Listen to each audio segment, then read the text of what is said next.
InsyaAllah. Edisi Rumi muka surat 13 ni kitab ni lah. Edisi Rumi muka surat 13.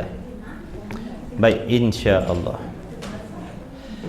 Bismillahirrahmanirrahim. Baik, sama-sama kita tumpukan perhatian, pinjamkan deria pendengaran kita, penglihatan kita, hati kita, untuk sama-sama kita menumpukan apa yang akan disampaikan daripada isi kandung kitab Faridatul Faraid ini. Kita perbetul dan perbaiki niat kita. Moga-moga Allah Ta'ala membukakan pintu-pintu ilmu dan kefahaman, dan bukan sahaja sekadar itu, bahkan kita minta kepada Allah agar memberi taufik kepada kita untuk beramal dengan apa sahaja ilmu yang bermanfaat yang telah dikurniakan oleh Allah Subhanahu wa Ta'ala kepada kita, agar sama-sama kita memperolehi kemuliaan yang dijanjikan oleh Allah Subhanahu wa Ta'ala. Kerana kemuliaan seseorang penuntut ilmu itu akan diperolehi apabila kita beramal dengan ilmu yang telah diberi faham oleh Allah. Sekiranya hanya sekadar kefahaman yang menjadi maklumat tanpa kita terapkan di dalam hidup kita dengan makna lain, kita tak beramal, maka sebenarnya kita belum mendapat apa-apa pun kelebihan dan kemuliaan di sisi Allah Subhanahu wa Ta'ala. Jadi insya-Allah mudah-mudahan Allah Ta'ala mengurniakan kepada kita ilmu dan yang bermanfaat, bukan sahaja kefahaman, bahkan diberi taufik untuk beramal. Allahumma amin. Muka surat 13. Qala Syekhul Musannifu rahimahullahu ta'ala wa nafa'ana wa iyyakum bi'ulumi fid dharain amin ya rabbal alamin. Bermula ihsan itu. Jadi isi kandung kitab Faridah ni dengan kitab Risalah Al-Misbahul Munir, dia punya pendahuluan, dia pengisian dia lebih kurang. Cuma adalah tempat-tempat yang tertentu ada di dalam kitab ni, tak ada dalam Misbah. Dan kadang-kadang ada yang dalam Misbah, tak ada kat sini. Jadi faham yang faham Faridah, fahamlah Misbah. Faham Misbah, fahamlah Faridah. Bila faham dua-dua ni, insya-Allah mudah kita nak teruskan perjalanan, nak mengaji kitab-kitab tauhid yang lain, insya-Allah. Baik, bermula ihsan itu berbuat baik. Jadi ihsan ini adalah suatu perkara untuk menyempurnakan Islam. Ihsan ini adalah suatu sifat untuk menyempurnakan Islam yang ada dalam diri kita. Selain daripada Islam dengan makna menunaikan secara zahirnya, menurut secara zahirnya, mengikut secara zahir apa yang disuruh oleh Allah, meninggalkan apa yang dilarang oleh Allah pada zahir, itu Islam. Kemudian kita juga wajib beriman dengan makna memiliki pegangan dan kepercayaan yang betul serta yakin lagi jazam di dalam hati. Tak cukup dengan iman dan Islam ni, kita mesti kena ada ihsan, baru sempurna. Jadi apa itu ihsan? Gini diterangkan ihsan. Bermula ihsan itu berbuat baik. Apa maksud berbuat baik di sini?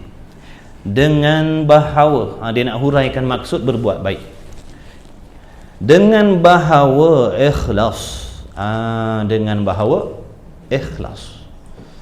Jadi mana-mana hamba Allah yang beribadah dengan ikhlas, maknanya mereka telah berbuat baik.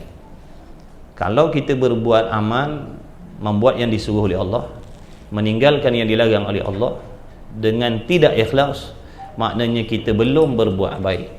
Faham? Jadi ikhlas tu macam mana kita nak mendapatkan ikhlas? Adakah ikhlas ni datang dengan sendiri? Jawabnya tidak. Ikhlas ni satu amal, tapi amal yang bangsa batin, amal hati. Bang ada tempat duduk ke? Ada kosong ni. Fadhal insya-Allah. Jadi ikhlas itu adalah ibadah ataupun amal yang bangsa hati. Samalah seperti sabar. Samalah seperti tawakal, seperti redha, merendah diri. Itu semua amalan yang bangsa hati ataupun iman. Iman juga amal hati. Ma'rifah, mengenal Allah pun amalan hati. Taubat, amalan hati. Jadi apa sahaja yang dinamakan amal, wajiblah kita mempelajari ilmunya. Jadi ikhlas ini satu amal yang ada ilmu dia.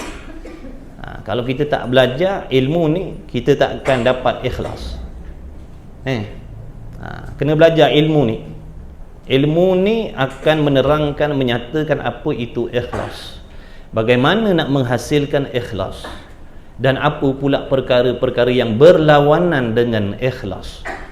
Jadi lawan bagi ikhlas tu banyak. Riya, ujub, sum'ah, takabbur, macam-macam. Jadi lawan bagi ikhlas ni banyak. Maka apakah ilmu yang wajib kita belajar untuk menghasilkan ikhlas ni? Ilmu yang dimaksudkan adalah ilmu tasawuf. Ilmu tasawuf.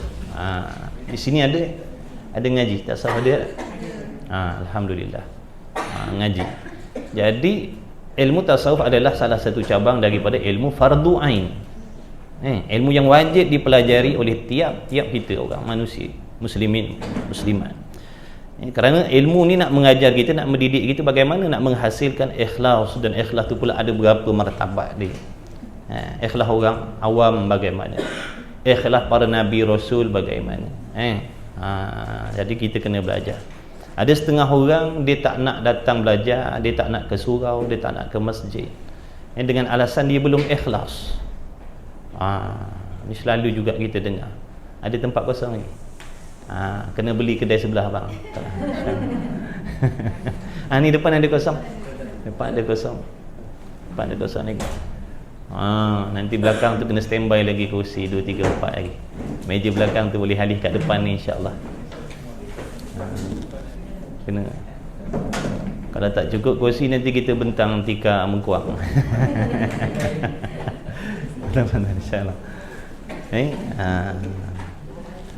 Ataupun nanti kita rapatkan meja ke, buat laluan belah tepi ke, rapat, mana boleh duduk ramai.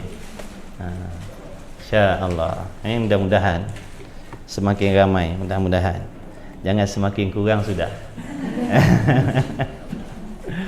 Okey. Apa tadi? Ikhlas. Jadi ada orang dia tak nak beribadah sebab alasannya dia tak ikhlas. Jadi apa guna saya nak pergi surau kalau hati saya tak ikhlas, katanya.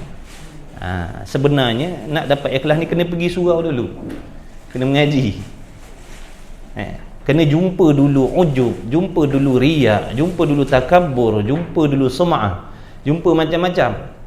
Dengan belajar nanti akan mengubah hati kita. Yang ujub tadi jadi ikhlas, yang takabur tadi jadi ikhlas, yang riak tadi jadi ikhlas. Bukan tiba-tiba ikhlas. Nak jumpa ikhlas ni kena jumpa dulu benda-benda lawan bagi dia. Nak jadi orang pemurah kena jadi bakhil dulu. Kita akan jumpa sifat bakhil dulu. Dengan ilmu yang kita belajar, insya-Allah akan mengubah diri kita daripada bakhil kepada pemurah, ataupun daripada tidak ikhlas kepada ikhlas. Jadi kena belajar tasawuf, insya-Allah akan hasil keikhlasan tu. Jadi ikhlas, bahawa ihsan itu bahawa adalah berbuat baik dengan bahawa ikhlas. Apa maksud ikhlas ni? Membuat sesuatu ibadah sama ada membuat yang disuruh oleh Allah ataupun meninggalkan yang dilarang oleh Allah semata-mata untuk menunaikan hak sebagai hamba Allah Ta'ala, ataupun nak mendapatkan redha Allah, ataupun nak mendapatkan pahala ataupun syurga daripada Allah. Ini masuk di dalam niat yang ikhlas. Mana aku datang mengaji hari ini sebab nak menunaikan kewajipan aku kepada Allah selain daripada solat, maka masuk dalam ikhlas. Aku datang ngaji hari ni sebab aku nakkan pahala daripada Allah. Masuk dalam ikhlas. Aku datang mengaji hari ni sebab aku nak Allah redha pada aku yang banyak dosa maksiat ni. Mudah-mudahan Allah sayang juga dengan aku. Masuk dalam ikhlas juga. Jadi bahawa ikhlas oleh seseorang dengan segala taatnya. Tu segala taatnya, apa-apa yang dia buat. Menurut perintah Allah yang wajib ataupun amalan yang sunat ataupun meninggalkan yang haram ataupun meninggalkan yang makruh, dia buat tadi semata-mata kerana Allah Ta'ala. Lawan bagi ikhlas ni, dia buat sesuatu ibadah, dia buat sesuatu ibadah serta dikongsikan niat dan tujuannya kepada selain Allah Ta'ala. Dalam erti kata lain, dia buat amal kerana dunia. Apa itu dunia? Ada tempat kosong lagi. Depan aja ada. Apa itu dunia? Dunia yang dimaksudkan ni contohnya seperti inginkan penghargaan. Kita buat baik sebab nak orang hargai. Tak kisahlah kita buat baik pada ahli keluarga kita, buat baik pada isteri kita, buat baik pada anak-anak kita. Kita nak dihargai. Kita buat baik pada masyarakat supaya masyarakat hargai kebaikan yang kita buat. Itu masuk dalam niat yang tidak ikhlas. Dan musibah yang kita akan perolehi akibat daripada amal yang tidak ikhlas ni, contohnya kita membuat kebaikan, berbudi dan sebagainya dengan sebab nak balasan daripada manusia supaya menghargai. Tiba-tiba kebaikan yang kita buat tadi tidak dihargai. Bahkan kita dicela pula. Dibalas dengan perbuatan yang jahat pula daripada orang-orang yang kita buat baik pada dia tadi. Maka kesan daripada tu apa? Kita jadi kecewa. Betul? Kita kecewa. Kita kata orang tak hargai apa yang aku buat. Sebenarnya salah kita sendiri. Salah kita sendiri kerana kita buat nakkan penghargaan daripada manusia. Maka balasan daripada tu, kalau kita tak dapat apa yang kita niatkan tadi, contohnya penghargaan ataupun puji-pujian, bahkan dapat makian pula, kita akan rasa kecewa. Tu tanda-tanda kita tak ikhlas. Tapi kalau kita ikhlas buat kerana Allah, kita tak peduli orang hargai ataupun tidak, kita tetap redha, kita tetap seronok. Sebab apa? Kita yakin kita akan dapat apa yang dijanji oleh Allah. Pahala amal kita akan diterima oleh Allah, akan diberi pahala yang banyak oleh Allah. Nampak tak? Jadi orang cela tak ada masalah, celalah. Aku yakin aku dapat apa yang Allah janji. Itu pula kelebihan ikhlas tadi. Kita akan terus berbuat baik, dan kita akan terus berbuat baik sebab kita sentiasa yakin tiap-tiap kali kita buat amal dengan ikhlas, kita akan dapat balasan baik daripada Allah Ta'ala. Itulah kelebihan ikhlas. Tapi salah kita tak nak ikhlas, maka kitalah tanggung musibah, jadi kecewa, orang tak hargai, kemudian kita berhenti dari buat kebaikan sebab kita dah tak dapat apa yang kita nak. Baik. Kemudian katanya musannif lagi, jadi buat taat dan iaitu beribadat kita akan Allah Ta'ala, makna membuat perintah Allah ataupun meninggalkan yang dilarang oleh Allah, padahal seolah-olah kita melihatkan dia, seolah-olah. Makna di sini nak menceritakan kelakuan dan keadaan orang yang membuat ibadah tadi kerana Allah. Bagaimana keadaan dan kelakuan dia? Dia akan menunaikan segala yang dituntut oleh Allah dalam ibadat tu sendiri. Sebagai contoh solat, dia akan berusaha menunaikan syarat-syaratnya, rukun-rukunnya, rupa solat yang zahir, rupa solat yang batin, ikhlasnya, akidahnya, dia akan jaga semua ni. Dia tak berani nak menghadirkan niat untuk selain Allah, kerana Allah ni dia kenal, bukan sahaja dia kenal, dia yakin bahawasanya Allah Ta'ala ni di antara sifat dia, dia maha mengetahui apa sahaja yang ada di dalam hati kita. Contohnya macam sekarang menuntut ilmu ni satu ibadah. Andainya dalam hati saya sekarang ni ada niat supaya dipuji, supaya orang kagum, supaya orang akan ceritakan kepada orang lain kebaikan, makna Allah tahu. Dan apa balasan yang saya dapat? Amal saya tak diterima oleh Allah, sekalipun nampaknya amal akhirat, sekalipun nampaknya amal akhirat, mengaji, mengajar, solat. Tapi apabila niat tadi ada orang panggil tidak ikhlas, makna Allah mengetahui. Di sisi Allah, amal saya tak diterima oleh Allah, dan saya tak layak untuk diberi pahala oleh Allah. Cuma saya akan dapat apa yang saya nak tadi, contohnya pujian, penghormatan, penghargaan dan sebagainya, saya akan dapat. Tapi di sisi Allah saya tak dapat apa. Maka oleh kerana demikian, orang yang ikhlas ni dia akan jaga hati dia, tak nak dalam hatinya mensyirikkan Allah Ta'ala, makna menyamakan tujuan dia beribadat tadi dipersembahkan untuk Allah, dan dalam masa yang sama dipersembahkan juga amalnya kepada selain Allah, nakkan pujian, penghargaan, dunia dan sebagainya. Dia akan jaga. Sebab apa? Dia yakin Allah Ta'ala maha melihat, Allah Ta'ala maha mengetahui. Sekalipun tersorok di dalam lipatan-lipatan hati kita tetap diketahui oleh Allah. Maka setiap apa yang diketahui oleh Allah akan diberi balasan oleh Allah. Kalau Allah Ta'ala tahu daripada hati kita ada perkara yang tak baik, maka kita akan dibalas dengan perkara yang tak baik. Ini contoh keadaan. Bukan selain itu, zahirnya pun sebagai solat tadi, dia akan usaha melaksanakan solat tadi dengan sehabis-habis baik, seperti mana ilmu pengetahuan yang dia dah pelajari yang bersangkut paut dengan solat, pakaiannya bersih, contohnya sucinya, bacaannya, tumakninahnya, jadi dia akan jaga zahir dan batin. Kerana apa? Dia yakin dia senantiasa dilihat oleh Allah, dinilai oleh Allah zahir dan batin, walaupun dia beribadah dalam keadaan seorang diri, dia akan jaga betul-betul. Ataupun dalam contoh yang lain, kita buat contoh yang lain. Contohlah kita ni pekerja semua, dan kita ada seorang majikan. Yang majikan ni kita bukan sekadar mengenal namanya, kita faham sangat dia punya sifat dan perangai dia, ketegasan dia. Contoh, pantang curi tulang, berhenti kerja 24 jam. Contohlah, makna kita sangat-sangat kenal dia dan kita sangat-sangat takut pada dia. Takut diambil tindakan atas diri kita. Bagaimana keadaan kita melakukan tugasan yang diberi apabila dia ada depan mata kita? Dah tentu kita akan buat sebaik mungkin. Kita nak mudah-mudahan kita ni dipuji oleh majikan kita, tidak dibenci oleh majikan kita. Kita akan buat sehabis baik.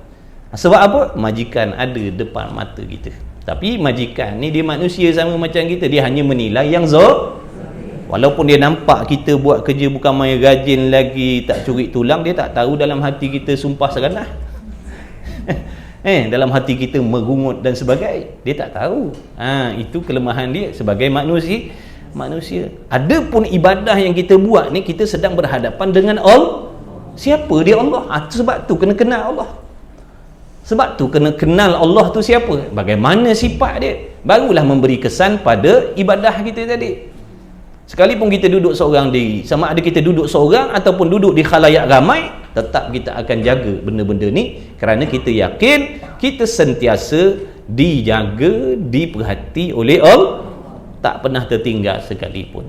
Allah tak pernah lalai pun daripada menilik kita setiap saat, setiap detik. Maka orang yang memiliki keyakinan yang sedemikian, dia akan berusaha membuat amal seperti mana yang disuruh oleh Allah, zahir dan batin. Itu yang dimaksudkan dengan tadi, dibuat ibadat seolah-olah apa? Seolah-olah kita melihat dia.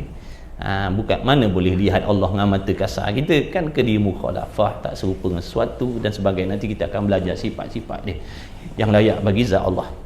Cuma nak menggambarkan keadaan orang yang ikhlas ni seolah-olah dia buat depan Tuhan. dah tentulah dia akan jaga, dibuat dalam keadaan dia takut, dia buat dalam keadaan dia gerun, dibuat dalam keadaan dia malu dan sebagainya. Sebab dia kenal Tuhan. Sebab tu wajib kenal Tuhan. Kalau tak kenal Tuhan, tak memberi kesan pun. Kalau kita kata membuat ibadat seolah-olahnya berada di hadapan Allah, tak ada kesan pun.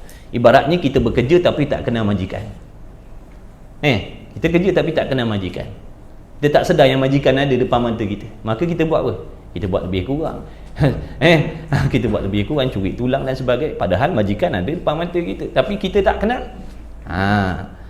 Bukankah kita akan dibenci, dimurkai, dimarahi silap kena buang kerja kita? Apabila kita punya pekerjaan sedemikian yang kita buat depan majikan kita, atau tindakan yang akan diambil atas diri kita. Ni buat kerja tapi tak kena majikan. Ni beribadah tapi tak kena Tuhan. Sebab kata Imam Ghazali rahimahullah ta'ala, berbelas tahun, berpuluh tahun beribadah tapi tak kena Tuhan lagi. Agak-agak macam mana ibadah yang kita dah buat belasan tahun, puluhan tahun. Samalah macam tadi, kerja lama dah, majikan tak kena. Kita rasa macam majikan suka dengan kita, rupa-rupa majikan duk benci dengan kita, lama dah benci dengan kita, marah dengan kita lama dah. Sebab kita tak kenal dia. Kita kenal nama je, Mamat, nama majikan kita. Nama dia Mamat, tapi tak tahu dia bagaimana sifat dia, perangai dia, ketegasan dia. Yang mana kita ni sentiasa diperhati oleh dia, walaupun dia tak hadir. Contohnya, dia tengok daripada CCTV gitu. Dia duduk kat rumah, dia tengok, ini pekerja ni lama dah dia. Macam mana nak naik pangkat, dia tengok kita banyak curi tulang dan sebagainya. Lama dah kerja dah. Tapi tak kenal majikan, makna kita tak akan dapat apa-apa keuntungan pun. Jadi macam sia-sia je. Ini ibadah. Itu tadi sekadar contoh nak mendekatkan faham. Maka dengan sebab itu kena kenal Tuhan supaya memberi kesan dengan ibadah yang kita buat.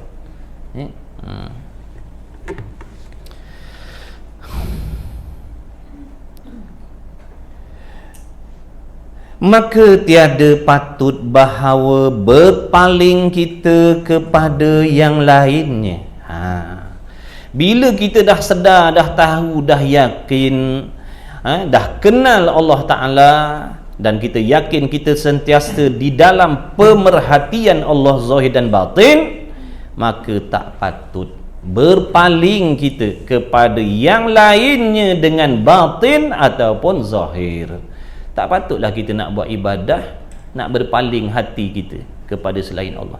Contoh, kita semayang, kita mengaji, kita mengajar, kita baca Quran, bersedekah dan sebagainya, tapi niatnya mudah-mudahan orang puji kita, mudah-mudahan masyhur nama kita, mudah-mudahan ramai orang kenal kita, mudah-mudahan nama kita ni dikenal oleh sekalian orang, dengan orang-orang hutan sekali.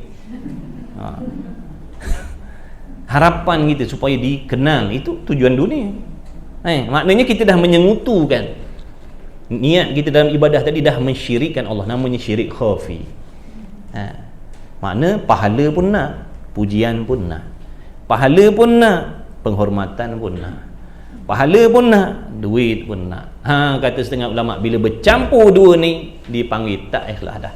Sebab asal makna ikhlas ni bersih, khalis, bersih, tak ada campur apa-apa. Tiba-tiba ada campur dalam niat kita. Pahala nak gak, syurga nak gak, sebutan baik, pujian pun nak gak. Habislah kita. Jadi jangan. Kita tak kenal kan? Kita terasa kan? Terasa tu bisikan.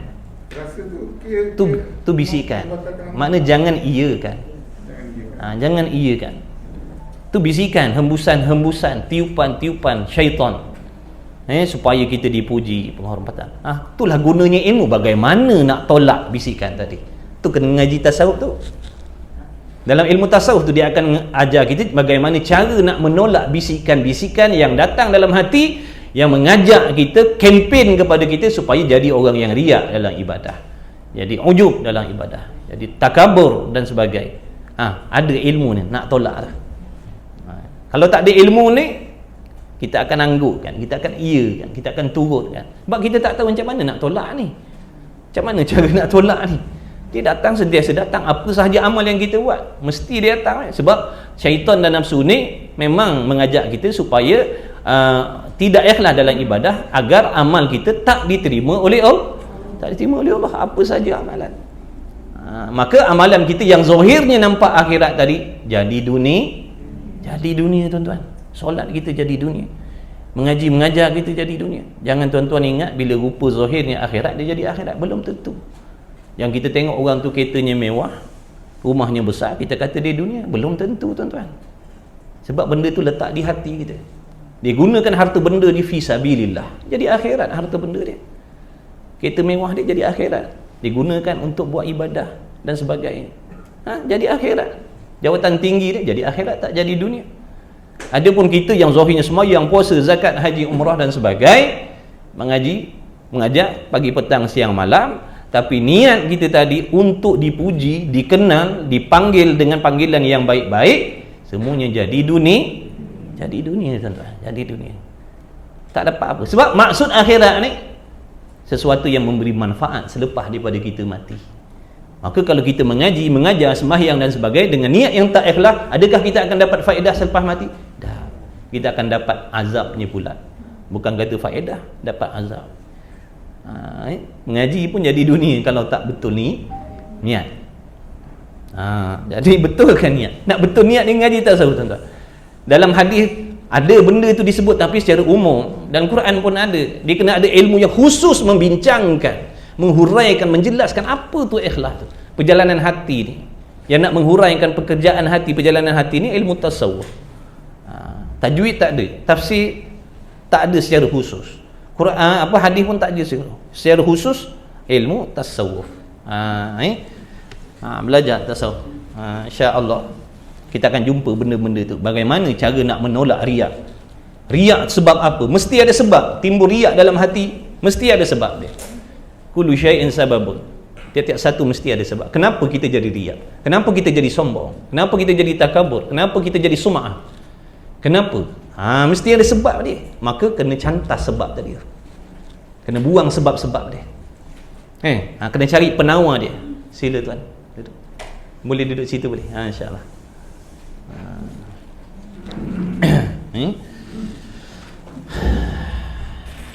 Kemudian jadi kena jaga zahirnya. Contoh kalau solat, zahirnya kena jaga. Amalan-amalan yang zahir, syarat-syarat yang zahir, suci daripada hadas besar, hadas kecil, pakaian yang suci, bacaan yang betul, tumakninah yang betul, rukun qauli yang betul, rukun fi'li yang betul. Bukan sekadar tu, ikhlas pula hati. Buat ni tadi semata-mata nak dapat pahala daripada Allah. Kalau martabat kita orang awam, aku buat ni mudah-mudahan aku dapat pahala. Tak dicas sebagai dosa. Masuk dalam ikhlas dah tu. Tapi grade B, grade C lah. Tak apa, daripada kena humban dalam neraka semayang. Janganlah nak terus melompat. Kita orang awam buat cara orang awam. Yang ikhlas tu dia buat, dia tak peduli Allah bagi pahala, tak bagi pahala, itu hak Allah. Itu hak Allah. Allah nak bagi, tak nak bagi, tu hak dia. Sekalipun dia janji kalau buat baik dia bagi pahala, itu janji dia. Kalau dia tak nak bagi pun tak boleh nak kata apa, tu hak dia sebagai Tuhan. Dia sebutkan pahala, sebutkan kelebihan ni, sebutkan kelebihan tu sebab nak menjinakkan hati kita pada ibadah. Kita ni dengan ibadah ni kita liar tuan-tuan. Jadi Allah sebutkan, Nabi sebutkan dalam hadis, Allah sebutkan dalam Quran balasan-balasan. Sebab tu ada orang karang kitab Fadailul A'mal, kelebihan-kelebihan amal. Apa tujuan? Supaya menarik minat kita, orang yang hati liar dengan ibadah ni jadi nak berjinak-jinak dengan ibadah. Ada pun orang yang tinggi-tinggi, sebab tu mereka tak pandang pahala tu. Jadi seolah-olahnya macam apa nak minta lagi pada Allah, sedangkan Allah dah bagi kita macam-macam, nakkan lagi pahala, nakkan lagi syurga. Itu pandangan mereka yang dah dewasa dalam ibadah. Kita jangan. Kita bukan duduk di situ. Kita ni masih kebudak-budakan di dalam ibadah. Pandang upah tadi, baru merajinkan kita nak beribadah. Ikhlas dapat pahala tuan-tuan, bukan tak dapat. Daripada kita buat mudah-mudahan orang sayang aku, mudah-mudahan orang hormat aku, mudah-mudahan, itu tidak ikhlas, itu dosa ke? Jadi nakkan pahala. Dengar kelebihan semayang duha, murah rezeki. Semayang tak apa, Ikhlas juga daripada supaya kita dikatakan ahli ibadat. Itu dah tak ikhlas. Jadi ikhlas ada martabat dia.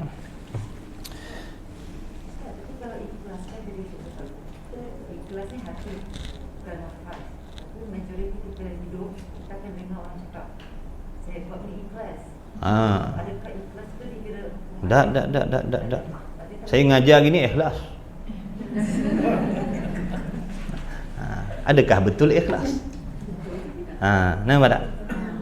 Jadi ikhlas tu amalan hati. Walaupun daripada rumah masjid tanah tadi ikhlas.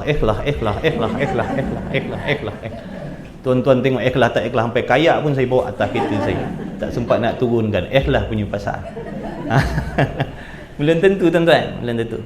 Kat rumah tadi boleh jadi kerana Allah. Bila sampai sini hati saya dah berubah jadi lain.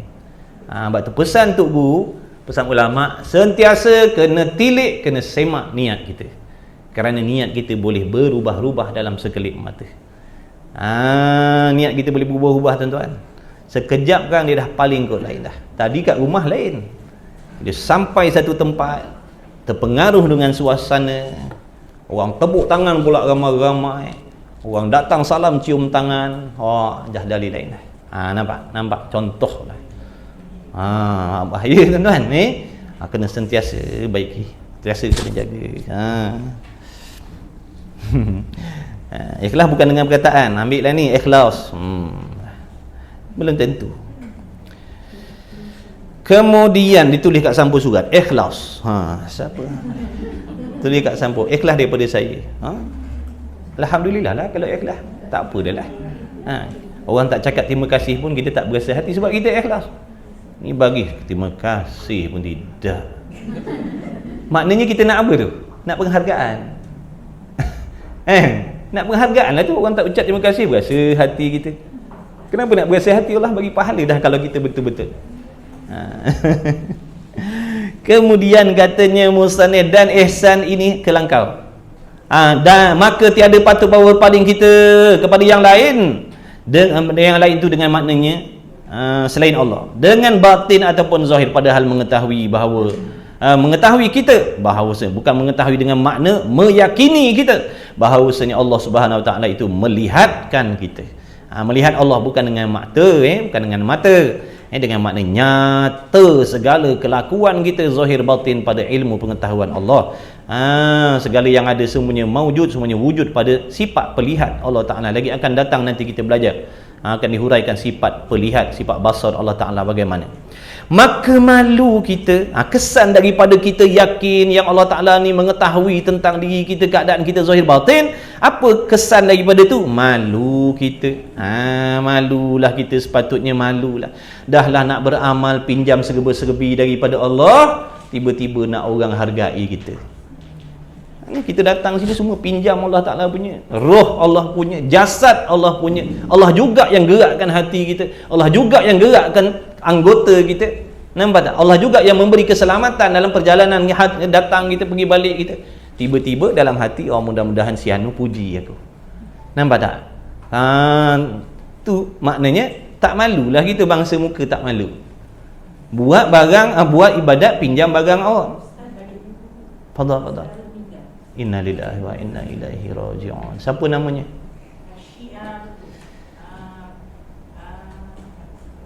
Ramli bin Abdullah, dia mu'allaf. Jom mari sama-sama kita menghadiahkan Fatihah. Al-Fatihah. A'udzubillahi minasyaitonir rajim. Bismillahirrahmanirrahim. Alhamdulillahi rabbil alamin, arrahmanir rahim, maliki yaumiddin. Iyyaka na'budu wa iyyaka nasta'in. Ihdinas siratal mustaqim, siratal ladzina an'amta 'alaihim ghairil maghdubi 'alaihim waladdallin. Amin. Bismillahirrahmanirrahim. Alhamdulillahirabbil alamin, wassalatu wassalamu ala Rasulillah wa ala alihi. Allahumma ighfir lahu warhamhu wa'afihi wa'fu anhu wa akrim nuzulahu wa wasi' madkhalahu wa ghsilhu bil ma'i wal thalji wal barad wa naqih min adh-dhunubi wal khataaya kama yunqqa thawbul abyadu min ad-danas wa abdilhu daran khairan min dahrihi wa ahlan khairan min ahlihi wa zawjan khairan min zawjihi wa adkhilhu al-jannata wa a'idhhu min 'adhabil qabri wa fitnatihi wa min 'adhabin nar bi rahmatika ya arhamar rahimin. Wa sallallahu ala sayyidina Muhammad wa ala alihi wa sahbihi wa baraka wa sallam. Alhamdulillahi rabbil alamin. Husnul khatimah insya-Allah, mudah-mudahan. Amin. Insya-Allah. Takziah daripada kami semua insya-Allah. Baik.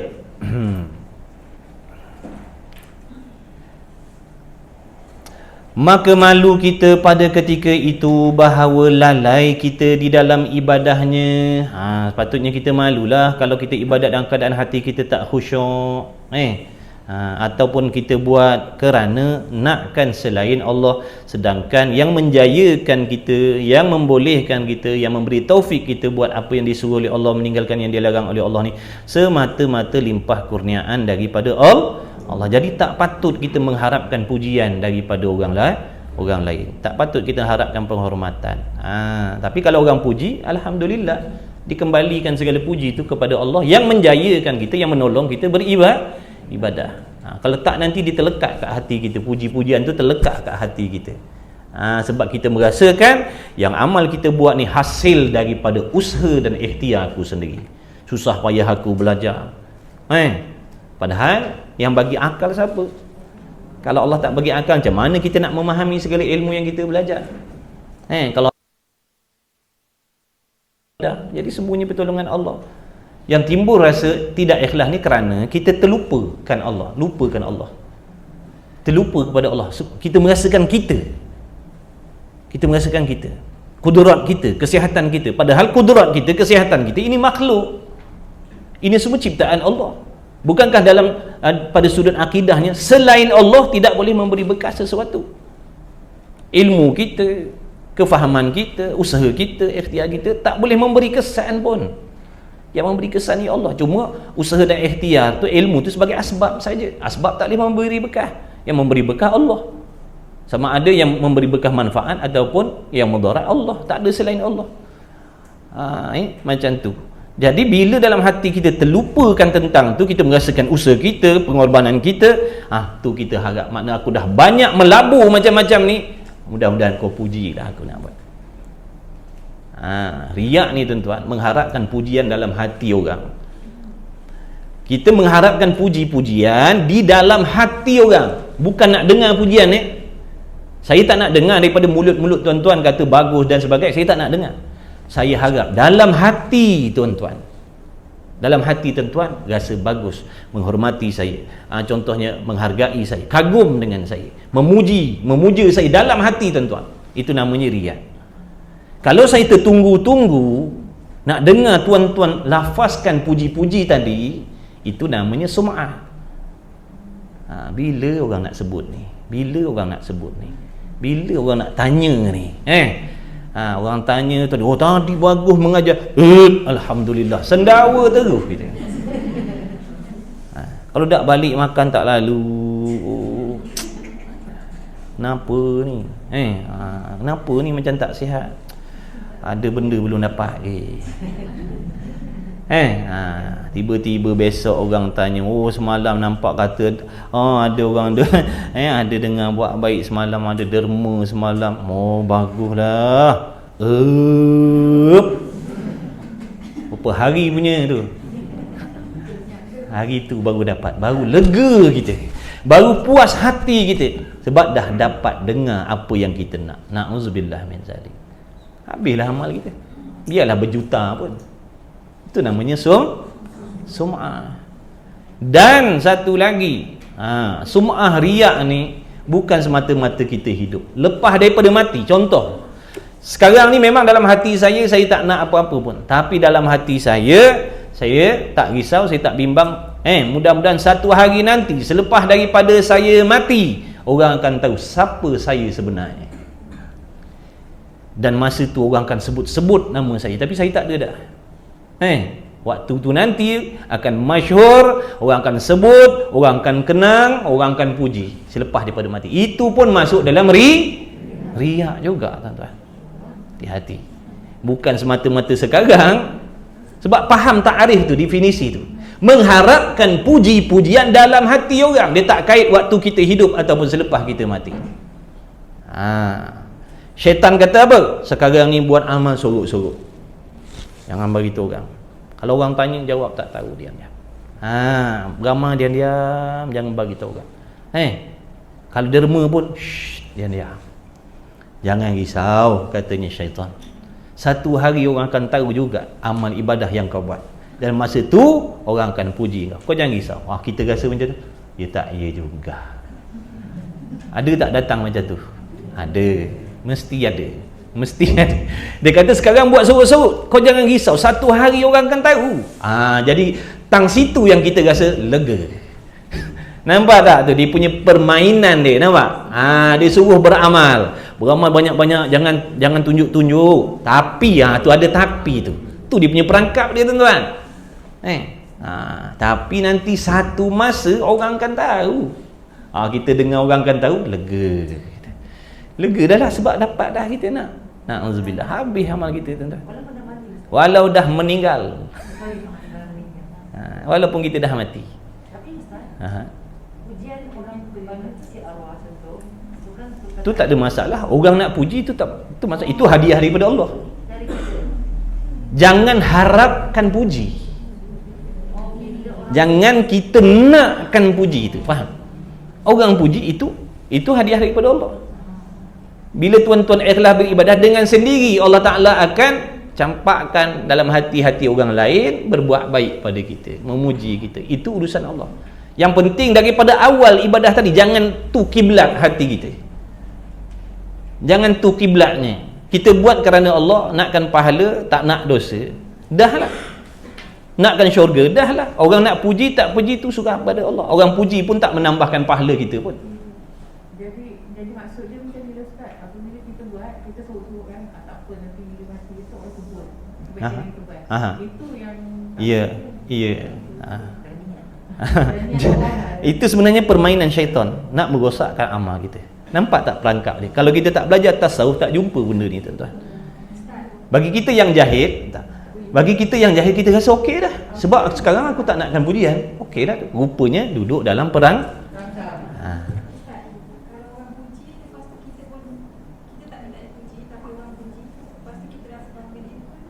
Jangan rasa, jangan. Kalau anda kata orang puji, alhamdulillah, ingat Allah.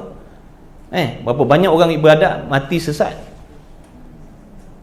Contoh, nak menolakkan. Berapa banyak orang yang beribadah akhirnya amalnya tak diterima oleh Allah, mati dalam kesesatan. Jadi apa sangat yang kau tengok aku beribadah hari ni? Ketentuan aku mati belum tentu lagi. Pernah satu ketika ada seorang abid beribadah, solat lama berdirinya, banyak rakaatnya. Dan waktu tu diperasan ada orang kagum dengan ibadah dia. Habis dia solat, dia kata kau tak payah kagum tengok apa yang kau tak payah kagum dengan apa yang kau lihat tadi. Ramai orang yang hebat-hebat beribadah, iblis akhirnya mati kufur dengan Allah. Padahal ibadahnya lebih banyak lagi. Jadi tak payahlah kau nak heran dengan amal yang aku buat ni. Tu cara dia nak tolak. Apa tak? Kalau kita, kau baru tahu. Kalau kita, kau baru tahu. Rugi. Aku lama dah ibadat macam ni, kau baru tahu. Aku siap post dalam Facebook, dalam YouTube, dalam apa hari ni. Kau ni betul lah. Allahumma salli ala Muhammad. Orang nak puji tak apa. Tapi yang penting kita ingat, kau sebenarnya kau memuji Allah. Aku tak boleh nak buat apa benda ni kalau bukan dengan izin Allah. Ni semua daripada Allah. Alhamdulillah. Tak apa dah lah, tak lekatlah pada hati kita. Yang lekat tadi baru kau tahu. Jadi kalau yang kita kan kadang kalau kita bangun tidur pagi kan, salat tahajud, selamat tahajud. Tak apa. Tak apa, itu mendoakan. Mendoakan selamat solat. Tak apalah, doa. Makna jangan lekat pada hati kita. Jangan niat nak post ni selamat tahajud, mudah-mudahan orang tahu aku bangun. Dia ada kok, mana-mana pun dia ada. Yang nama nafsu, yang nama syaitan ni, nampak dia memang licik, permainan dia halus sangat. Kalau kita tak ada ilmu yang halus, takkan jumpa benda ni, tuan-tuan. Nak post lah ni, doa tahajud, selamat tahajud. Memang zahirnya nampak bagus, tapi lepas ni tuan-tuan jangan kata riak lah tu, jangan pula. Sangka baiklah. Sangka baiklah. Lama kan lepas ni orang pun jangan riak. Diam-diam lah, janganlah. Dia ajak kita, alhamdulillah, terima kasih. Bukan, yang penting jangan waktu kita post tu niat mudah-mudahan orang tahu yang aku ni bangun waktu ni. Habislah lidah kita. Dapat push WhatsApp je lah. Bangun kencing Ustaz, nanti hantar. Bangun buang air. Hantar selamat tahajud. Tapi tak apa, dapat pahala lah tu. Dia pergi kencing, dia bukan nak tahajud, tapi dia bagi tahu orang selamat tahajud ucapkan. Yang tak dengan yang tak bolehnya, dia niat supaya orang tahu yang dia bangun nak sembahyang malam. Supaya orang kata, rajinnya dia ni, tiap-tiap pagi post pasal semayang, dia ni memang kaki semayang. Kita pun habis. Dah itu tasawuf. Ngaji tanya ustaz yang ngajar tasawuf.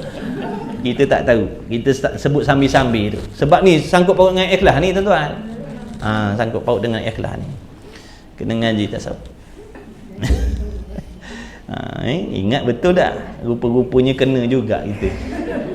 Dia tak dapat pintas sini, dia pintas sini. Tak dapat pintas sini, dia pintas sini. Dia takkan lepaskan kita ke mana-mana. Jadi jangan rasa beres dah, amal banyak dah. Tu pun dia lah tu. Tu pun dia lah tu. Allah. Dan maka malu kita pada ketika itu bahawa lalai kita di dalam ibadatnya. Malulah Tuhan yang bangkitkan kita bangun tahajud tu. Tuhan yang gerakkan kita, bagi taufik, hantar doa, hantar macam-macam kat orang-orang tu. Jangan berasa orang nak puji kita. Jangan harap, jangan berasa dalam hati kita supaya orang tahu kita ni beramal. Jangan tolak dengan rasa tak suka. Ingat ni semua daripada Allah. Aku tiap ada apa-apa. Kalau taklah tak tolong, aku tidur dah lah. Tu. Tak payah nak sengih-sengih seseorang. Sengih-sengih seseorang dalam gelap tu. Dan ihsan ini syarat bagi kesempurnaan Islam dan iman. Bukan syarat mengesohkan Islam, bukan. Bukan syarat nak meluluskan Islam kita di sisi Allah, bukan. Syarat yang nak meluluskan Islam di sisi Allah adalah iman. Dulu dah hurai dah, makna bila betul iman kita seperti mana yang disuruh, maka sahlah Islam kita di sisi Allah. Kalau akidah kita tak betul, maka tak betullah Islam kita di sisi Allah. Jangan cerita di sisi manusia. Sisi manusia ni kira Islam lah. Bila syahadah, semayang, puasa, zakat, haji, umrah, zahirnya Islam lah tu. Ni cerita Islam sisi Allah ni. Jadi Islam di sisi Allah terhenti atas iman yang betul. Kalau iman salah, makna Islam di sisi Allah tak pakai. Makna sisi Allah, orang ni kufur dengan Allah. Na'udzubillah. Maka tiada sempurna keduanya. Tak sempurnalah Islam kita di sisi Allah, tak sempurnalah iman kita di sisi Allah, melainkan dengan ikhlas. Melainkan dengan ikhlas barulah sempurna iman dan Islam. Habis permulaan yang wajib pada syarak atas tiap-tiap mukallaf itu. Mana di antara perkara yang wajib, permulaan barang yang wajib pada syarak. Apa syarak? Hari tu dah beritahu dah jumpa dah dalam bab apa hari tu. Agama tu. Undang-undang namanya. Hukum syarak. Ada 5. Tu. Jadi yang wajib atas tiap-tiap mukallaf pada syaraknya ialah mana? Iaitu orang yang akil lagi baligh, mana orang yang berakal, tidak gila, lagi pula dia baligh cukup umur, dengan keluar mani seawal umur 9 tahun hijrah bagi laki-laki, ataupun keluar darah haid 9 tahun seawal-awal umur 9 tahun, sehinggalah umur 15 tahun tu sakatan dia bila keluar mani ataupun keluar haid, maka dia baligh. Jadi orang yang berakal lagi pula baligh ni wajib sama ada laki-laki ataupun perempuan itu bahawa mengenal ia akan Allah Ta'ala. Ni benda yang wajib. Mengenal ia akan Allah Ta'ala, itu nombor 1 benda wajib. Benda wajib tu banyak, nombor 1 kena kenal Tuhan dulu. Sebab kalau tak kenal Tuhan ni kan habis, rosak macam-macam yang rosak. Tadilah bila mana saya cakap tadi, buat ibadat tapi tak kenal Tuhan yang suruh. Buat tapi tak kenal siapa yang suruh, siapa yang larang ni. Kerja tapi tak kenal majikan. Kenal majikan, macam mana sifat dia, macam mana perangai dia, apa undang-undang dia, barulah kita boleh buat dengan berhati-hati. Kalau tak kan baru kerja sehari dah kena panggil, awak diberhentikan kerja. Rupanya apa? Buat tak kena dengan apa yang dia nak. Habislah kita. Ni semayang lama dah, rupanya baru tahu semayang kita tak diterima oleh Allah. Rupanya selama ni sembahyang dalam keadaan tak ikhlas, manjang-manjang. Baru tahu. Sebab tu kena kenal Tuhan dulu, barulah kita boleh jaga. Ertinya dia nak hurai apa maksud mengenal Tuhan ni. Aku lama dah dengar Allah. Siapa kata aku tak tahu nama Tuhan tu Allah Ar-Rahman Ar-Rahim macam-macam. Ertinya mengetahuikan segala hukum sifatnya Allah. Hukum sifatnya Allah, ataupun sifat bagi zatnya Allah. Jadi Allah ni apa sifat dia yang mesti ada pada dia sebagai Tuhan, sebagai pencipta? Apa sifat dia yang mesti ada pada dia, yang tak boleh tidak mesti ada pada dia? Apa dia? Kena tahu apa dia sifat yang wajib bagi Allah Ta'ala tadi. Kena kenal satu persatu, kena faham satu persatu. Bukan sekadar menghafal 20 sifat tu, wujud, kidam, bakok, boleh hafal daripada nombor 1 ke 20, nombor 20 mengundur baca sampai nombor 1 punya hafal ni. Tapi tak faham, tak boleh, tak faham, tak lepas apa erti kidam entah, wadaniyah mana aku tahu. Tu hafal lah, tak jadi apa, nak ambil apa, hafal ni tak faham. Sebab tu kena ngaji, nak huraikan supaya kita, apa yang kita sebut tadi kita faham, bukan semata-mata sebut tapi tak faham. Jadi dalam kitab ni sifat 20 ni akan hurai satu-satu. Bukan saja hurai, bawa dalil-dalil pula, bukti-bukti. Mana bukti yang kamu percaya Tuhan mesti ada? Mana bukti? Mana bukti? Selama ni kita percaya Allah Tuhan. Mana bukti?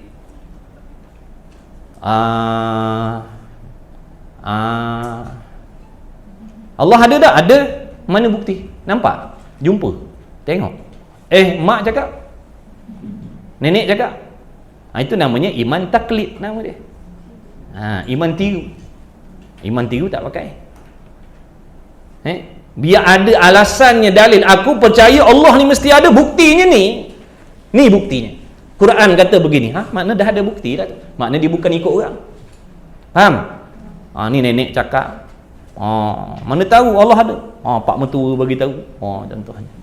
Itu tiru tuan-tuan. Namanya iman taklid. Jadi tak nak iman taklid. Iman taklid tak nak. Sebab ada khilaf ulama mengatakan tak beriman lagi.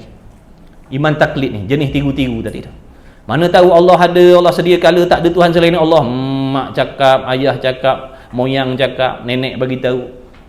Semata-mata tiru macam tu namanya iman taklid. Iman tiruan. Jadi kata ulama, iman tiruan ni ada macam-macam pendapat ulama. Ada ulama yang mengatakan kafir, tak beriman lagi. Bahaya. Tak sedap duduk tu. Tak sedap duduk tu. Tak selesa tu nak duduk. Sebab ada pula ulama kata sah, ada ulama kata tak sah. Kan ke tak sedap tu? Nak balik sekarang, tadi ada orang kata macam ada JPJ ke depan. Sedap tak nak lalu? Mula fikir mana jalan lain. Nampak? Tak sedap. Tapi kalau 10 orang lalu ataupun kita lalu sendiri, tak ada. Selesa kita. Ni kalau JPJ kan ditanya pasal lalu bawa kayak pula ni ada berbenda semua, tak ke susah kita. Nampak tak? Tu contoh. Maknanya taklid ni tak selesa lagi tuan-tuan. Sebab ada ulama yang mengatakan sah iman, ada ulama kata tidak sah.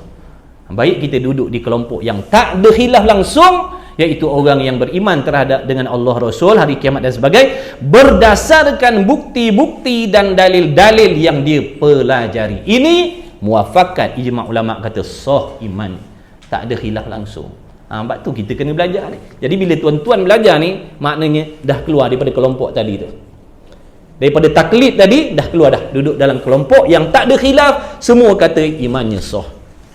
Tapi kalau duduk yang jadi tiru tadi, nenek kata, mak kata, orang kata gini-gini tadi, dia yakin, bukan kata tak yakin, dia yakin, tapi tiru orang.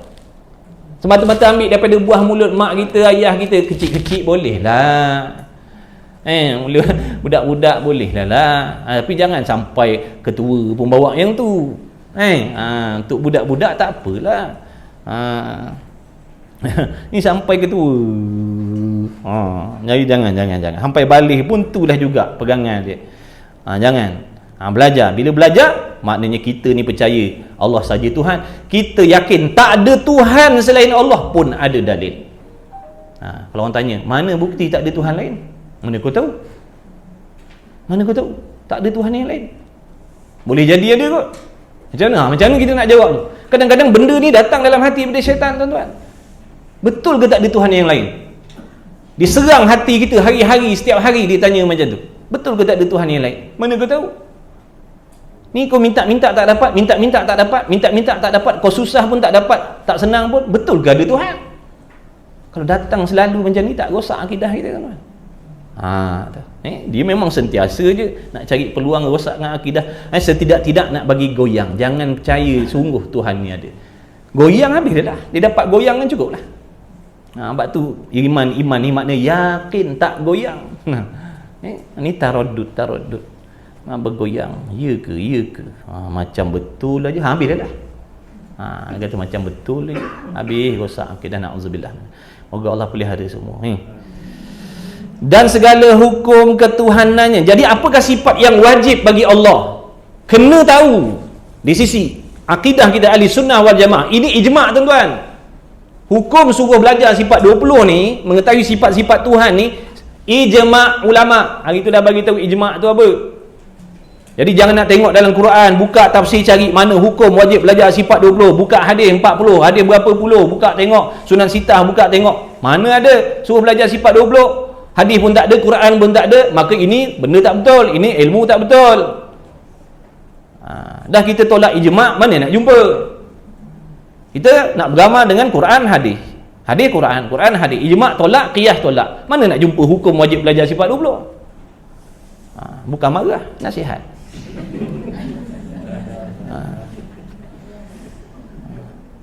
Kemudian dah kita marah kejap je, bukan marah, dah ingat. Bahaya, tuan-tuan. Bahaya. Tolak Quran hadis memang belagalah nanti sekarang. Orang lain 4 sumber, kita 2 sumber je. Jadi banyaklah belaga ni kan. Tu tak kena dengan kita, tu tak kena dengan kita, tu tak kena dengan kita, tu tak kena dengan kita. Dah. Orang tempat ambil dalil 4, engkau 2 je. Kau anggap orang yang ijma' ikut qiyas ni orang tak ikut Quran hadis. Habis. Kamu bebel sampai habis waktu. Kemudian katanya musannif lagi, kenapa kita kena tahu sifat yang wajib bagi Allah ni? Nak pakai sifat yang wajib bagi Allah ada berapa? Contohnya gini. Bila dah tahu, dah kenal, dah faham dengan dalil-dalil, pakai. Makna nak i'tiqadkan pada Allah. Jadi sifat yang wajib bagi Allah ni, wajib kita kena tahu sebab nak guna, sebab nak pakai 24 jam setiap hari, setiap detik, setiap saat, sepanjang umur. Ini pegangan aku terhadap Allah. Allah ni zat yang mesti ada. Dia sedia kala, bukan baharu. Dia kekal selama-lama, tak temu binasa. Dia bukan jenis jirim jisim. Dia bukan jenis bertempat, berpihak dan sebagainya. Ilmunya begini, pendengaran dia begini, penglihatannya begini. Lagi akan kita belajar. Makna sebab apa nak kena huraikan belajar tu? Sebab nak pakai. Faham tak? Tu satu. Dan segala hukum ketuhanannya. Sifat-sifat ketuhanan apa? Kemudian apakah sifat yang tidak patut ada pada Allah? Sifat yang mustahil bagi Allah apa pula? Kena belajar juga. Kenapa pula nak kena ambil tahu sedangkan tu bukan sifat Tuhan? Kenapa nak kena belajar? Kena belajar. Sebab apa? Jangan disifatkan pada Allah. Jangan disifatkan benda tu pada Allah sebab tu bukan sifat Tuhan. Maka nak kena tahu. Sifat mustahil ni banyak, bukan 20, bukan 13. Sifat yang mustahil bagi Allah tak terhitung banyaknya. Begitulah dengan sifat yang wajib bagi Allah. Sifat yang wajib bagi Allah tak terhitung. Sifat kesempurnaan Allah tak terhitung. Bukan 20, bukan 13. Yang 20, 13 ni yang ulama suruh belajar sebagai dasar dan asas akidah kita pada Allah. Tak boleh tidak. Paling kurang ibaratnya macam mak bapak akidah ni. sifat 20 ni. Faham yang ni, akan terjagalah yang lain-lain. Tapi kalau tak faham yang ni, ada peluang nak mensyirikkan Allah di lain-lain tempat. Sebab tu kena belajar yang 20 ni, yang wajib nak pakai. 20 yang mustahil nak tahu, supaya jangan disifatkan Allah dengan sifat ni. Sebab tu bukan sifat Allah. Kena ambil tahu. Macam jalan-jalan, bonggol, kita kena ambil tahu supaya jangan melompat. Betul? Kan tak nak tahu, melompat lah. Tapi bila dah tahu, berhati-hati. Slow. Kalau tak tahu, boom, terbang dengan kayak-kayak sekali. Dah kita ingat jalan elok aja, kita pun laju aja. Ambil. Yang main kayak saya pernah jatuh tu atas jalan melayang. Si baik tak ada orang kat belakang. Kalau ada dengan kayak-kayak atas motor dia. Habis. Tu. Kena tahu tuan-tuan, sifat yang mustahil. Contohnya mana? Jahil. Dan yang seumpama jahil. Lupa, leka, lalai. Tahu sekarang, tak tahu akan datang. Tahu yang sekarang, lupa yang lepas. Tahu sesuatu dalam bentuk banyak tapi tak tahu dalam bentuk detail. Itu adik-beradik, sepupu, sepapak jahil contoh. Maka jangan disifatkan Allah dengan sifat tu. Kalau disifatkan, rosak akidah. Jadi nak kena tahu juga sifat-sifat mustahil tadi. Jangan disifatkan pada Allah. Kena sucikan zat Allah daripada sifat-sifat yang mustahil tadi. Yang wajib kena ambil pakai, yang mustahil jangan dipakai, bahkan tolak. Ni bukan sifat Tuhan, ni bukan sifat Tuhan, ni bukan sifat Tuhan. Kalau kita tak tahu, boleh jadi dalam diam-diam ada dia meletakkan sifat tu pada Allah, padahal tu sifat mustahil. Sifat mustahil ni sifat makhluk tuan-tuan. Jahil tu sifat kita. Tak tahu, tak reti, tak faham, tu sifat kita. Tiba-tiba diletakkan pada Allah. Maknanya dia dah meletakkan sifat makhluk pada Allah. Nampak tak? Dia i'tikad Allah boleh jadi Allah tak tahu apa masalah aku sekarang. Contoh dia cakap macam tu. Contoh dia beriktikad macam tu dalam diam-diam. Boleh jadi Allah tak tahu apa yang aku hadapi sekarang ni. Rosak tak akidah? Sebab apa rosak? Sebab dia dah meletakkan sifat kekurangan pada Allah. Tapi dia dah tak tahu. Yang dia tak faham, dia tak kenal Tuhan tu apa. Maka dia letakkan sifat makhluk pada Allah. Rosak akidah. Ada pun orang yang dah belajar, dah tahu, dah reti, dah faham, walaupun datang bisikan syaitan dalam hatinya, dia akan tolak. Mustahil, itu bukan sifat Tuhan. Allah Maha mengetahui. Dah belajar dah. Walaupun syaitan ada kata, jangan-jangan Tuhan tak tahu dah. Mustahil, kita akan jawab. Sebab tu ilmu dah ada. Ilmu tu yang akan tolak tadi tu. Nampak tak? Tapi kalau tak ada, telan lah. Telan rosak. Makna telan tu mana iya kan? Tapi kalau kita dah ada ilmu, bukan, tu bukan sifat Tuhan. Tak reti, tak tahu, tak faham, lupa, leka, lalai. Itu maha suci Allah. Allah Maha mengetahui. Macam tu lah. Itulah ilmu tadi tolak. Samalah tadi ilmu nak tolak ujub riak tadi. Kan adalah ilmu yang akan tolak tu. Kena belajar. Kemudian katanya musannif, 10.30. 11.30. Dah nak habis waktu. Kemudian mana tadi? Dan sifat yang harus bagi Allah. Apa sifat yang harus bagi Allah pun wajib kena tahu. Itulah yang dimaksudkan dengan mengenal Allah. Itu yang dimaksudkan dengan mengenal Allah, mengetahui sifat yang wajib, yang mustahil, yang harus. Dan mengetahui segala yang membawa kepada mengetahui demikian itu daripada segala barang yang bergantung dengan Rasul. Makna mengenal, mengetahui.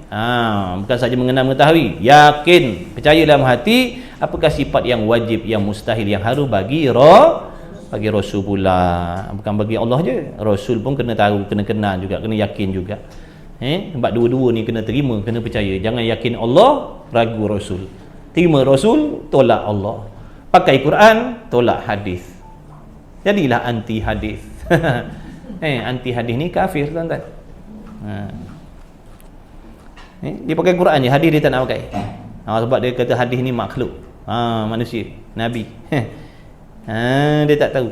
Jadi dia pakai Quran je, hadis dia tolak. Na'udzubillah. Macam-macam pahaman ada tuan-tuan.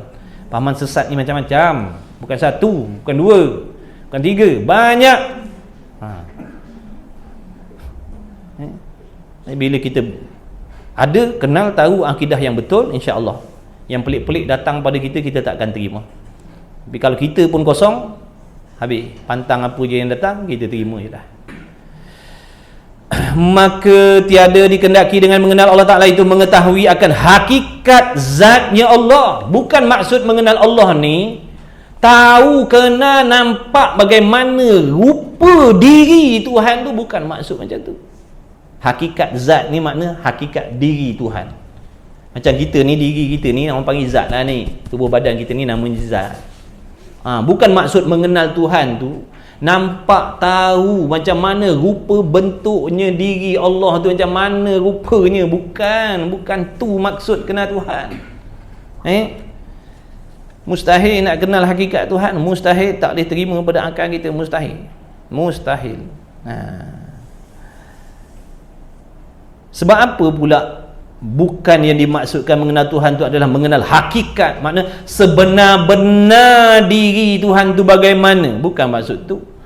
Kerana ini alasan dia, kerana tiada dapat mengetahui oleh yang baharu. Apa maksud baharu? Apa maksud baharu? Tulis tiap-tiap sesuatu yang ada permulaan, tu baru. Tiap-tiap sesuatu, tu istilah lah tu. Baru bukan makna baru beli, baru bukan makna terkini. Baharu dengan makna tiap-tiap sesuatu yang ada permulaan, yang ada permulaan bagi adanya. Tiap-tiap sesuatu yang ada permulaan bagi adanya. Macam kita ni, kita ada ke tidak? Ada. Kita ada mula tak? Maka kita baharulah. Langit bumi ni asalnya ada tak? Langit bumi ni ada tak? Sekarang langit bumi ada tak? Tak ada, mana pula kita duduk? Ada. Tapi asalnya langit bumi ni ada ke tidak? Tak ada. Maka ada permulaan tak langit bumi? Maka langit bumi ni baharu. Syurga neraka sebab asalnya semua tak. Jadi tiap-tiap sesuatu yang ada permulaan bagi adanya baharu. Okey. Dan baharu ni adalah sesuatu yang menerima ada dan menerima tiada. Apa maksud menerima ada dan menerima tiada? Maksudnya begini, akal kita yang waras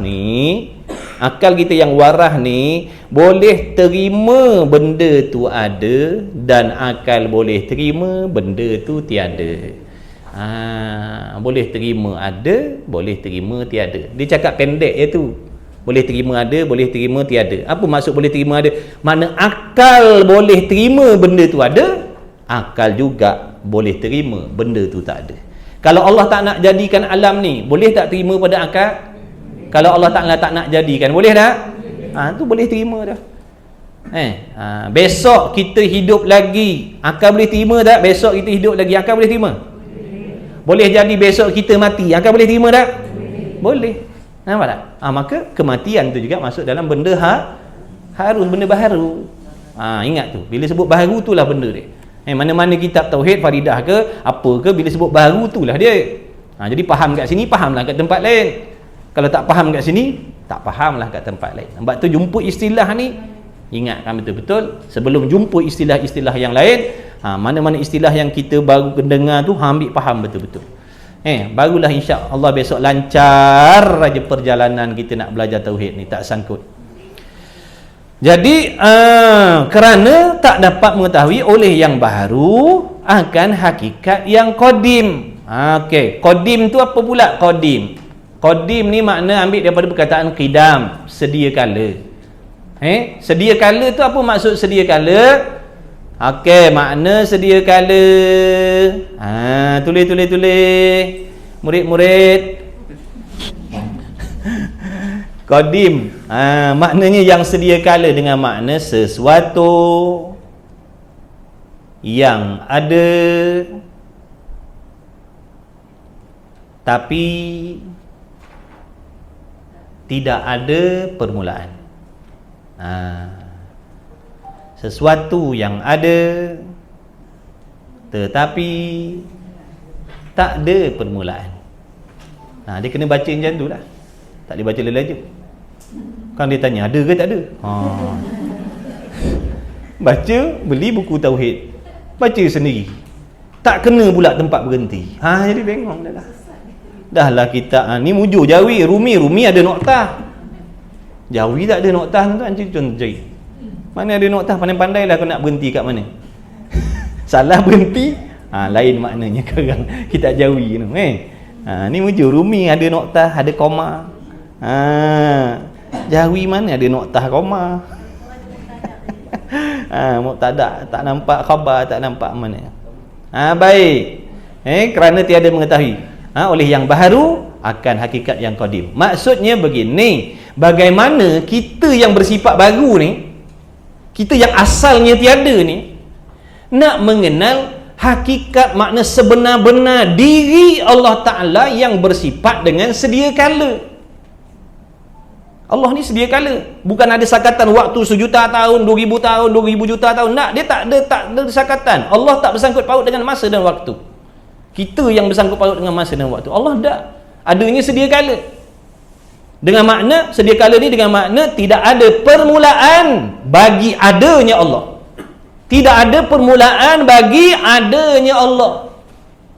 Tak boleh nak letak sakat sebab dia tak ada mula. Macam bangunan ni apa, boleh letak tarikh mulanya, ataupun dunia ni boleh letak tarikh mulanya, tapi kita tak tahulah. Allah Ta'ala lah yang maha mengetahui sejak bila mula dia jadikan yang nama dunia ni. Tapi asalnya kita yakin dunia ni ada permulaan dia, cuma tarikh dia kita tak tahu. Cuma pendapat-pendapat orang-orang bijak pandai saintis ni kata sekian juta tu wallahu a'lam, tak tahu yang hakikatnya. Adapun Allah tak tahu hakikat sedia kala dia, tak boleh nak ukur dengan masa. Macam mana kita yang kemudian yang baru nak tahu hakikat yang sebenar-benar yang qadim tadi? Dia tak ada permulaan. Lagi pula bukan sekadar dia sedia kala, dia pula mukhalafah. Dia tak serupa dengan segala sesuatu. Tak serupa pada mana? Pada sekalian sudut, pada sekalian pihak, pada sekalian congak-congakkan tanggap-tanggapan. Apa yang cuba kita khayal-khayalkan, satu pun tak ada kena mengena dengan zat Allah yang maha suci, daripada menyerupai segala sesuatu. Dia bukan jenis berwarna, dia bukan jenis berbentuk, dia bukan jenis berjirim, dia bukan jenis berjisim. Dia tak serupa dengan segala sesuatu. Dia bukan jenis bergerak diam, bukan segala-galanya. Sebut dalam kitab, dia kata apa sahaja yang kau nak fardukan, yang kau nak congak-congakkan, satu pun tak ada kena mengena dengan zat Allah. Dah macam mana kita nak tahu hakikat dia? Tak payah kata Allah lah, moyang kita tahu nama dia, tu sesama baharu tu. Moyang kita moyang kita ataupun keturunan kita yang ke-10 sebelum, siapa tahu nama dia? Mana tahu? Kita tak macam orang Arab. Orang Arab dia punya salah silang ambil terus. Kita Muhammad Azim bin Zainal, Zainal bin Makir, Makir bin Abdul Qadir, Abdul Qadir bin tak tahu dah. Tu nama, rupa lagi tak tahu. Diri moyang kita yang nombor 5 ni macam mana diri dia tu, tinggi ke rendah ke, hitam ke putih ke, gemuk ke gurus ke, pun tak tahu. Tu sesama kita tuan-tuan. Ni dengan Allah, dia dah lah sedia kala, tak serupa pula dengan sesuatu. Maka mustahil nak tahu hakikat diri dia bagaimana. Dah bagaimana hakikat zat Allah? Dia saja yang mengetahui. Dia saja yang mengetahui hakikat dirinya, dia saja yang mengetahui hakikat zatnya, sifatnya bagaimana. Allah lah yang maha mengetahui. Tidak ada sesiapa yang mengetahui hakikat zat dan sifat Allah melainkan Allah sendiri. Kita mustahil nak tahu. Dalilnya kita sesama kita pun tak tahu hakikat.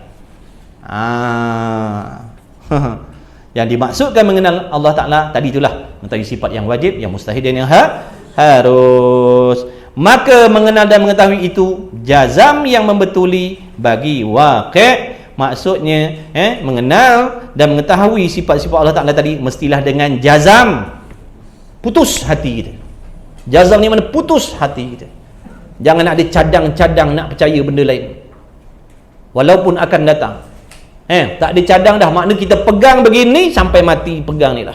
Biarlah orang nak kata apa, orang nak hasut macam mana, tak ubah dah, ni lah pegangan aku sampai mati, sampai bila-bila. Susah senang, kaya miskin, mana pun tempat aku pergi, ni lah pegangan dan kepercayaan aku pada Allah. Tu jazam yang putus, tak ada cadang-cadang. Buat masa sekarang ni Allah Tuhan dah, akan datang tu tak tahu lagi lah macam mana. Tu tak jazam. Tu tak jazam, tu tak. Sekarang ni minta apa dapat, Allah Ta'ala tu akan datang tak tahulah, kalau susah macam mana pula pegangan nanti akan datang. Tu tak jazam. Jazam yang putus, susah senang tonggang terbalik ikutlah. Itulah pegangan dan kepercayaan. Tu maksud jazam. Satu lagi apa? Selain daripada jazam, membetuli bagi waqi'. Apa yang kita jazamkan tadi, tuan-tuan, setakat ni faham tak mana jazam? Putus terus, tak ada dah pilihan lain dah, tak ada sampai bila-bila. Tu jazam.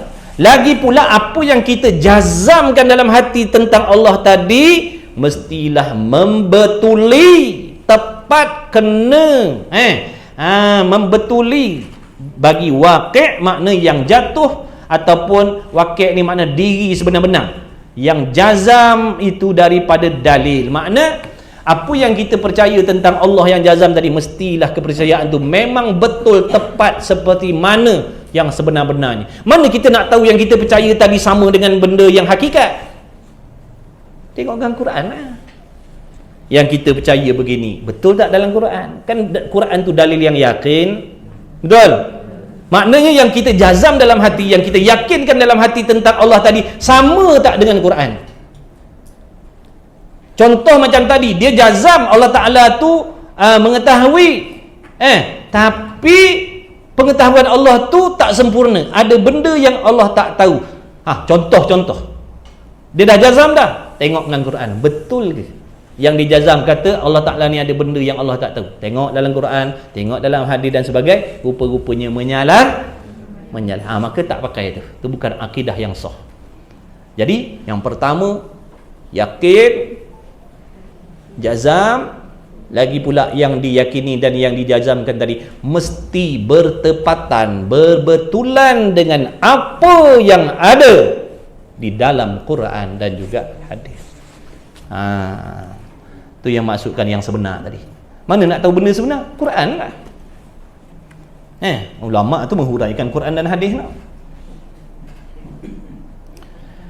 Artinya jazam itu daripada dalil. Sebab tu kena tahu dalil tadi, bukti. Mana bukti ada Allah? Betul ke yang kita sekarang ni yakin, percaya, jazam adanya Allah? Betul ke? Sebenar-benar memang ada ke Allah ni? Tengok dalil. Tengok dalam dalil, tengok dalam Quran, sungguh. Makna apa yang kita percaya tadi bertepatanlah dengan benda sebenar dalam Quran. Dalam Quran pun sebut Allah ada. Nampak tak? Adanya sedia kala, adanya sentiasa, adanya selama-lama, adanya tak terima binasa. Jadi apa yang kita yakin, jazam dalam hati, samalah, bertepatanlah, muafakatlah tadi dengan waqi'. Makna dengan yang sebenar-benarnya pada Allah, memang dia sungguh-sungguh ada. Sebab tu kena ada dalil, bukti. Mana pegangan kita ada Allah? Dalam Quran ada dalilnya, buktinya.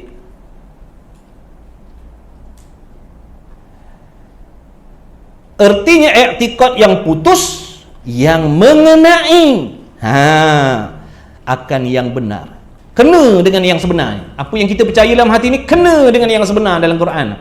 Yang jadi i'tikad itu daripada tanda yang menunjukkan atas betul dalil itu. Baik, adakah orang yang memiliki i'tikad yang jazam, yang yakin, tapi bersalahan dengan yang sebenar? Ada tak?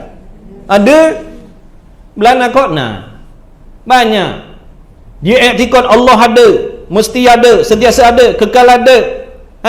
Lepas tu pula jazam pula, dia tak nak pegang dah fahaman yang lain. Itulah pegangan dan kepercayaan dia. Sentiasa selama-lamanya, tak ada nak ubah-ubah dah. Tapi menyalahi waqi'. Contohnya dia kata dia berpegang yang Allah ni bertubuh badan, contoh. Mujassimah. Pahaman yang beriktikad Tuhan ni berjisim. Jadi menyalahi sekalipun dia yakin 100% dia percaya. Jazam yang putus. Dia tak ada cadang nak tukar-tukar lain dah. Tapi sayang, bersalahan dengan waqi', bersalahan dengan benda yang sebenar. Banyak lagi contoh macam orang kafir tu. Percaya benda tu Tuhan. Jazam tu. Dia tak nak ubah dah. Dakwah lah ajak masuk Islam ke apa benda. Dia tak mau. Dia tetap pegang tu. Jazam dah. Dia yakin sepenuh-penuh hati, dia kata tu dia punya sembahan tu dia punya Tuhan lah. Bukan Tuhan ni. Sisi kita tak dipanggil Tuhan. Ni saya nak sebut je. Yakin sungguh itulah Tuhan dia. Jazam dah, yakin dah. Baik, tengok sebenar tak dengan waqi', sama tak, padan tak dengan apa yang sebenar-benar dalam Quran ataupun hadis. Tengok dengan dalil menyalah. Jadi boleh pakai tak sekalipun jazam, sekalipun yakin? Tak boleh pakai. Yang percaya Musa ataupun Isa, yang percaya Isa tu Tuhan, jazam, yakin, tapi menyalahi waqi' ni bukan Tuhan, dia Rasul. Sekalipun yakin, sekalipun jazam, bila menyalahi waqi' tak boleh pakai. Habis. Habis dah lah. Faham?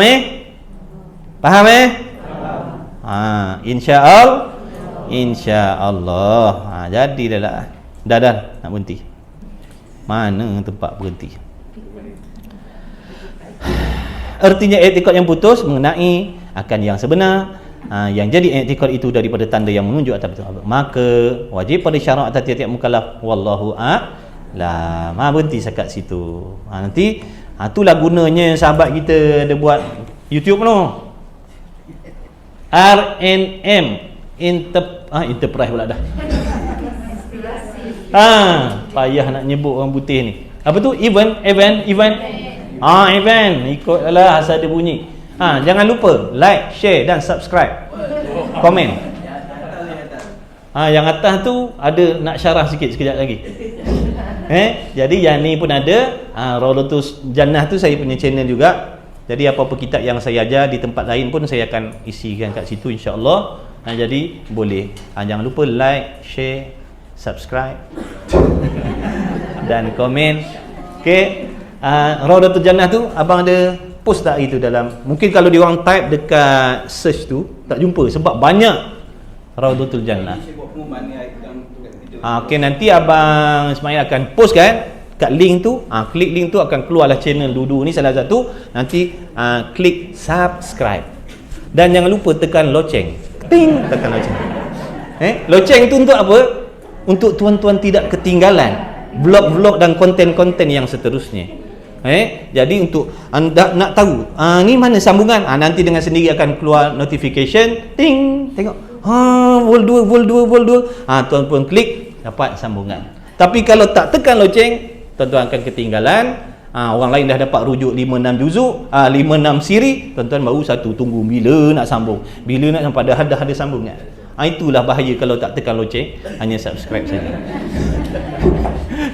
Okey, dan satu lagi saya ada channel satu lagi. Channel ni memang khusus untuk kelas lah. Satu lagi saya ada buat channel saya punya hobi mancing. Pun nak subscribe pun boleh lah. Nanti tanya abang apa saya punya channel tu. Channel dia Tok Pakir channel. Bolehlah tuan-tuan nak support saya situ.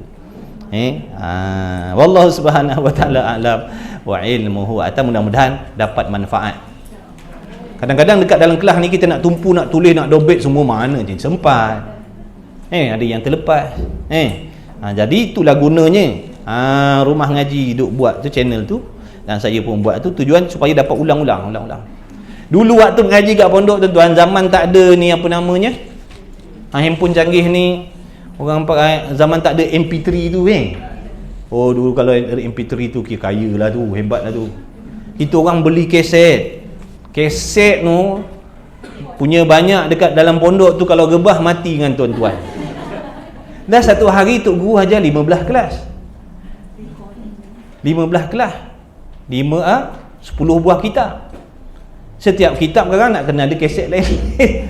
Pas beli susun bukannya dengar pun, beli simpan tak sempat nak dengar pun. Pergi tulis kitab apa, muka surat berapa, tepek tanpa simpan. Tak sedar. Berkotak-kotak dah kitab. Berkotak-kotak dah kaset zaman tu. Lepas tu baru keluar MP3. Dia orang pakai letak je. Kita letak Walkman bersusun Walkman depan tok guru.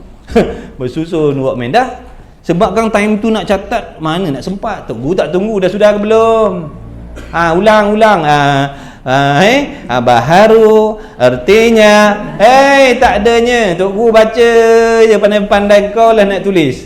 Jadi kena rakam. Kalau tak kan memang ketinggalan. Macam itulah. Jadi tuan-tuan dah ada ni, kemudahan ni gunakanlah, manfaatkanlah. Mudah-mudahan insya-Allah moga meratai manfaat dan keberkatannya insya-Allah. Allahumma amin. Bismillahirrahmanirrahim. Alhamdulillahirabbil alamin wassalatu wassalamu ala Rasulillah wa ala alihi. Allahumma rabbana fa'na bima 'allamtana, rabbana 'allimna alladhi ma yanfa'una, rabbana faqih ahlana wa qarabat lana fi dinina ma ahli kuturi unsa wa dzakar. Wa sallallahu ala sayidina Muhammad wa ala alihi wa sahbihi wa baraka wa sallam. Alhamdulillahirabbil alamin.